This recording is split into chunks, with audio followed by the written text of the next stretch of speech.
What's up, everybody? We're doing a new thing. Have a series of shows talking about like the wrestling belts. Um, Me and Mike gonna be doing that, and we're gonna do this like once a week, just depending on the day, whatever. But one of the belts we're gonna be talking about first is the one he got on his shoulder, the WWE or WWF Championship belt. That was from was it 88 through 98? I don't really know the timeline, to be honest. I just know when it started and when it ended. Okay, so go ahead. The floor is yours. Oh, ladies and gentlemen, as AJ has just told you all out there listening, this, my friends, is the WWE Eagle Wing Heavyweight Championship. Worn by greats such as Shawn Michaels, Bret the Hitman Hart, Hulk Hogan, Ultimate Warrior, just to name a few. Now, the history of this belt traces back to about a week after WrestleMania 3. As we all know, for wrestling historians, that was the famous night that Hulk Hogan beat a 15-year long undefeated streak of Andre the Giant. That night, this belt was not shown yet. About a week later, I say about a week later, its first appearance was probably on Saturday night's main event. It was a week after WrestleMania 3. Hogan was now holding this title instead of the one that he had at WrestleMania 3. Same,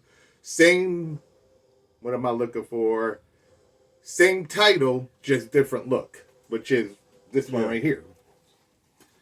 That night, Hogan actually lost that match to Andre. It was the long anticipated rematch for WrestleMania 3. What had happened was that night, Million Dollar Man paid off a referee to have Hogan lose that match. Hogan lost the match, presented the title to Million Dollar Man, and then since a belt cannot be won on a money exchange, the belt became vacant. What led up to WrestleMania 4, which is where this belt finally made its run. Because that night at WrestleMania 4, Macho Man Randy Savage became the undisputed World Heavyweight Champion, which is this Eagle Wing title. It then led up to great matches as WrestleMania 5, the Mega Powers Explode, Macho Man versus Hogan. Hogan won that night, became a 3 or 4 time champion. I think it was 3. Which then led to another belt that we'll get to on another show being put on the line in WrestleMania 6, dubbed the Ultimate Challenge. This Eagle Wing strap belt was then put on the line with the Intercontinental title in the match that everyone remembers as the Ultimate Challenge, Ultimate Warrior versus Hogan. Warrior won said bout, became champion of this belt. AJ here actually has Warrior's belt from his Yeah, title the run. sky blue one. Yeah. After after that, Sergeant Slaughter, one of the very few heels of that particular era that actually became a champion by beating Ultimate Warrior. Hogan then retained the title once again, WrestleMania 5, to become the 4 time champion. Then, next pay per view came around, or the next challenge for Hogan came around, which was then dubbed the Gravest Challenge. Newcomer, Undertaker, Mark Calloway for those out there, who had not lost a single match for an entire year, beat the immortal Hulk Hogan to become WWE Champion. And the matches go on and on and on and on. And this belt was the one belt that signified that you were the best in the company at the time. Like I said in the beginning of the program, it's held by greats such as Bret Hart, Shawn Michaels, Kevin Nash, Sid Vicious, Psycho Sid Justice, however you want to go with it. Let's see who else I'm missing off that list. Ric Flair, Yeah. his very first year in the Royal Rumble, ladies and gentlemen, 1992 Royal Rumble. Ric Flair comes to WWE, proclaiming himself to be the real world champion, and his dream and his moniker became true by winning the Royal Rumble of 1992, thus declaring him the Eagle Wing World Champion. Who else held this belt that I'm missing out? Let's see. I think that's about everybody. I just pretty much wrapped up because for those of you counting, this belt was last seen at WrestleMania 14. Oh, don't forget about Yokozuna. Oh, Yokozuna, thank you for reminding me of that. One of the great Samoan wrestlers ever. One of the best big man of all time.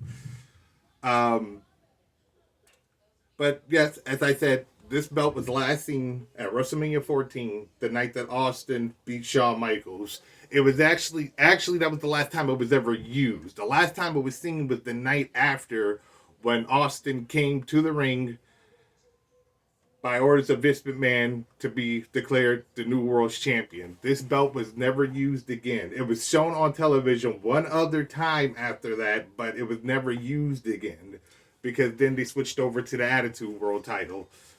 Because it changed into like the hardcore title, wasn't it? No, this belt, I don't know.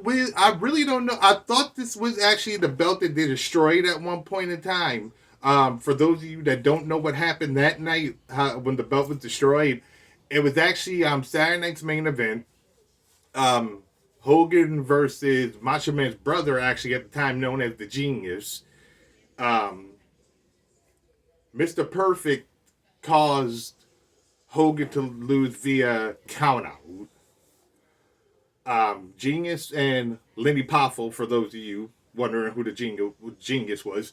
Lenny Poffel took the title, ran backstage with it, and they then proceeded, Mr. Perfect himself, to smash the belt to pieces with the sledgehammer. Oh. Now, it has been rumored that smash belt had once became the hardcore title. Some say it has, some say it hasn't. I would probably go personally that it has, because that's the only remnants of the Eagle Wing title that you have ever seen. If you look closely at the hardcore title, you can see this belt within it. So some people say it is that title that they smashed up and became the hardcore title. Some say it isn't. But my personal thing is, I believe it is. But yes, this very title was held by greats. And it continued to be great all throughout the 90s until the Attitude Era made its mark and the whole thing got changed from this to the Attitude World title. That's pretty much the whole story and history in a nutshell about this very title. And as you can see, I'm a proud owner of it right there. Yeah, Macho Man was another person out. Yeah, I think you did mention him. Okay, WrestleMania 5. WrestleMania 4 is where you won it. Oh, and then you talk about his second run, SummerSlam. Yeah. Where he defeated Ric Flair at WrestleMania 8. Oh, okay. But yeah, I think it was just many, like, not that many like people that was holding it. It was just like you had, I think it was a total of maybe 10, 12 people that hold that up. Well, a lot of times it was passed back and forth through from the big main players would be like, the only person that never got passed back to was Ultimate Warrior. Because mind you, Yokozuna lost it at 9 to Hogan. He got it right back as Hogan was leaving the company. Macho Man had it in the early 90s. He was a heel at the time. He became babyface, started the whole feud with Ric Flair. He held it for a second time.